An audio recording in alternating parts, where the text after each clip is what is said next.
नाज़रीन, नसीराबाद में मुख्तलिफ सियासी समाजी तंजीमन, शागिर्दन, उस्तादन तोड़े सिविल सोसाइटी जे नुमाइंदनि पारां कश्मीरी अवाम सां यकजहती जो इज़हार करण लाइ रैली कढी वई। रिपोर्ट करे रहियो आहे अल्ताफ कांधड़ो।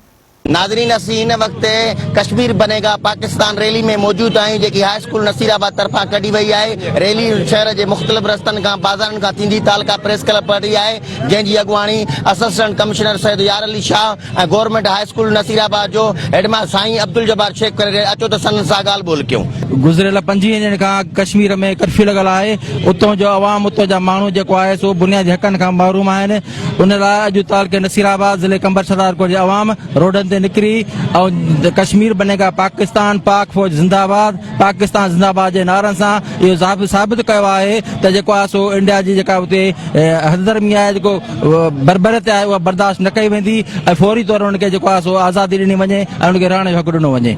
असीं मुतालबो था करियूं त कश्मीर जे अंदरि जेका बर्बरियत आहे ऐं हिंदुस्तान जी फ़ौज जो जेको ॾाढ आहे उनखे बंदि कयो वञे। आज़ादी हर क़ौम जो हक़ आहे ऐं बैनुल अक़वामी कानूननि तहत कश्मीरनि खे जेको आहे आज़ादी ॾिनी वञे ऐं उन्हनि जे हक़नि जी ॻाल्हि जेका आहे पूरी दुनिया खे करणु खपे।